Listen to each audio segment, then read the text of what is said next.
Hello and welcome to Knight of Calicia's Guide to Empire Total War with Empirical Spoon. Hello. Today we're going to be focusing on how to combat the Ottoman Empire.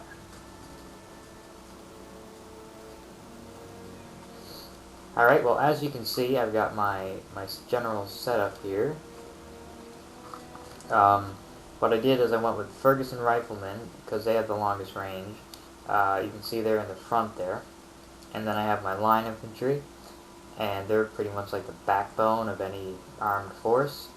And then what you have is you've got the Black Watch, their elite infantry. You can see I then have puckle guns, they're kind of like rail guns. And then I got my lifeguards in case, anyone falls into the water. It's really cold in Siberia.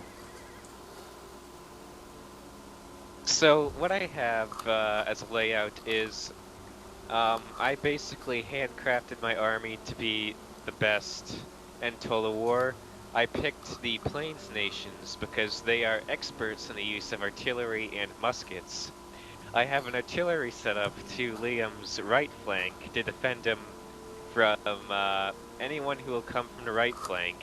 And I have artillery set up at the very right side of the map, so it will make them think that the entire army is over there from all the loud banging sounds. And I have my musketmen walking towards Liam's lines to help support him.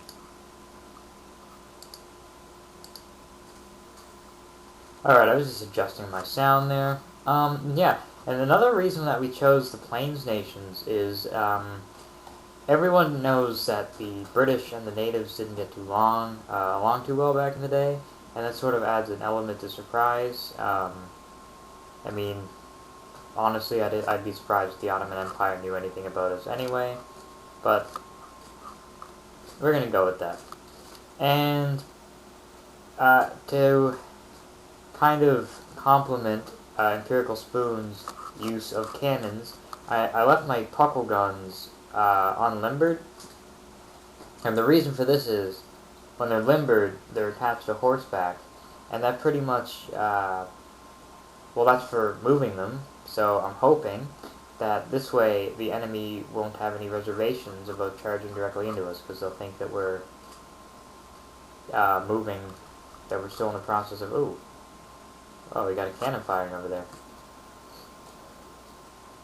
From my expert cannon marksman. Plains Nations warriors are trained at birth to, fight for their country, and like half of them are basically giving cannons. It's part of their culture, firing the cannons. It's been around for about 100 or 200 years at the time of this.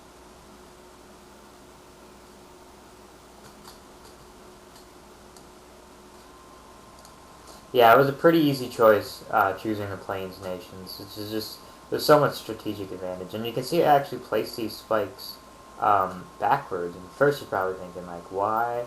But really, infantry can't be damaged by the spikes, so it's really a ploy to get the elephants that the Ottoman Empire tends to use their general rides on to well, when they retreat, they'll get killed. So.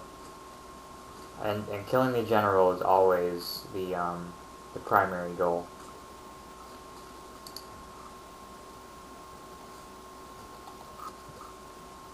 Looks like your men are kind of there's one who's just walking and the rest of them are just sliding along the ground. It's just another little Indian thing, little Indian trick. Masters of stealth, I guess. Absolutely. Now I think our troops are gonna start firing soon, so get ready to watch us slaughter the Ottoman Empire. Now the best thing about this strategy here is that each group is firing directly between the troops in front of it, so it sort of amplifies the look of the firepower of the lines in the front. So it's just another one of our little scare tactics we like to use.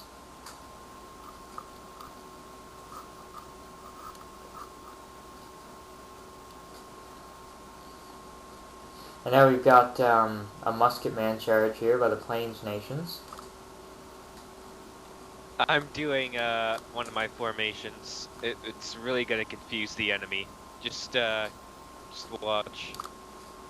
Alright, I can see the natives are forming up, which is pretty good. Looks like they've been getting some training from the British, actually. Oh, here comes the Ottomans infantry. Now, if you take a close look, Liam, if you zoom in, you'll see their formation, and they're faced that way to confuse the enemy. It'll make them think that they're part of their team, so they can really go in and, you know, come in from behind. It's working. Look at this. Oh my god. Wow. Amazing. The natives seem to have been able to completely destroy the entire Ottoman general's war party. That's pretty impressive. I don't think I've ever seen this level of carnage. Are you looking at what my natives are doing? Like, look at this. They're experts in their field. Also, when showing their backs, they are proving that they're showing they're not scared, and nothing that the enemy can do can scare them because they're not even paying attention. Do you see how these elephants are just running? We're invincible, pretty much. Yeah. And it looks like a few of them broke through, but that's not really a problem. I mean, it's a war, it's right? Just Somebody's a couple gonna elephants. Die. Yeah. Stuff happens.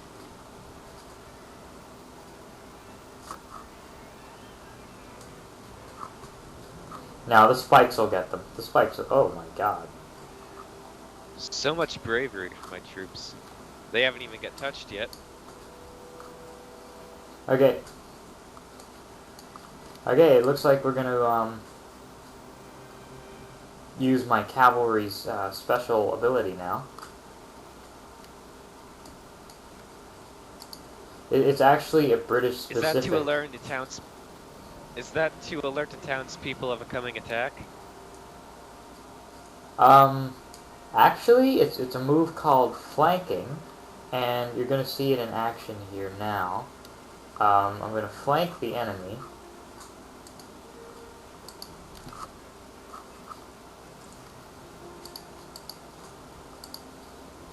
And now you guys, you see how we tricked them into getting really close to the puckle guns, like I said?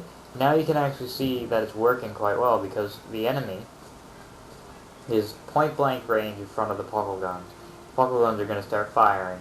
And what you're going to see is just a massive slaughter.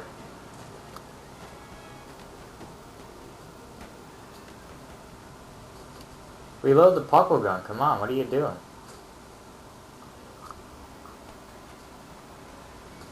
Oh my god, well, the puckle guns appear to have retreated, actually. I'm not sure what happened there. I think it was lack of discipline. I think you should beat your troops more. No, I need to feed them more.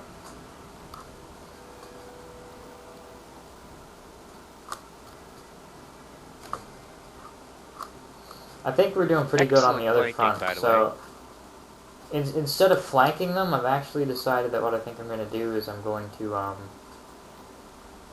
I got my horses to attack the enemy's rear. Huh. I think we're going to win because we have the right side of the front held perfectly. We don't even have an enemy there. The defense it's impenetrable. Precisely, and that's probably why they didn't attack on the right side, because they knew that we weren't going to be able to break there. That's a pretty strong defense we got over there. It's pretty much just lined with cannons. It's ridiculous.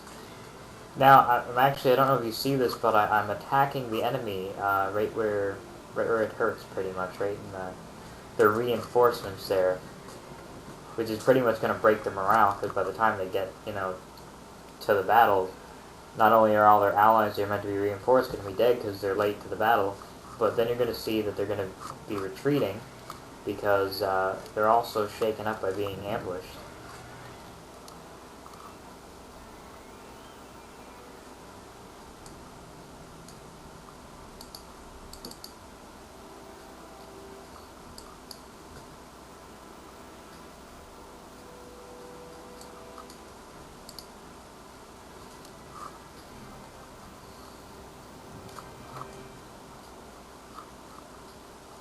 Now I'm looking over the battlefield here, and you can actually see that quite a few enemy elephants were killed. And you'll notice that each of them has a spear sticking out of his ass. Like this one here, that one. This is actually an Ottoman ritual, sort of like a ritual sacrifice. It's basically a good luck charm. I don't really want to get into it right now, but that's probably why they ended up beating us on the left front.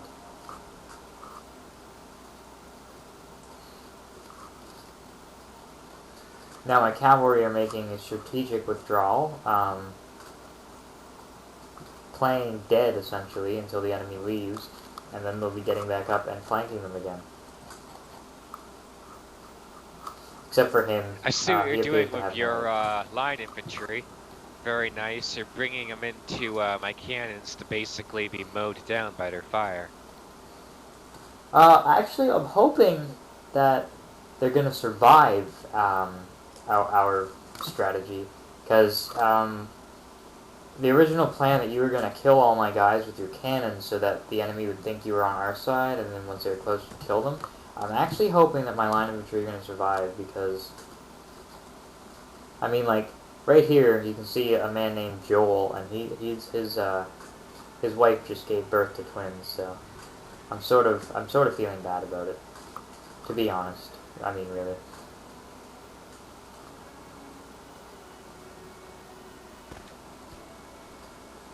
Oh, we killed a whole line of elephants, pretty much. It's very nice. That's strategy.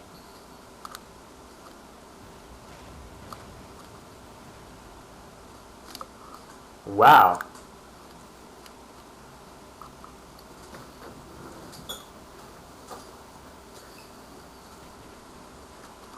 My entire line appears to just have shot all of their rounds at a single enemy target, and that just shows how disciplined they are, because they pretty much just, I mean, all of them mentally connected and identified a threat and took it out. I gotta say, that's pretty impressive.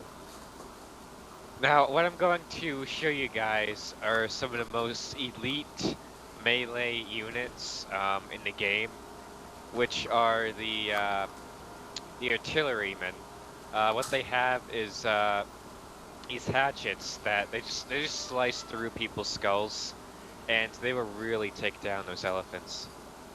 Yeah, really and badly. actually, it's an interesting point to bring up now, that the artillerymen are as good as they are at melee, as sort of a another surprise tactic, because that's sort of what cavalry are made for flanking artillery. You'd never expect like a military, like a significant battle to come of it. So it is a pretty interesting. Did I just see? No, that couldn't have been. What the hell? Elephants from behind? Oh yeah, you know what? Remember I was talking about those sticks in the elephant's behinds? I was going to bring attention to the fact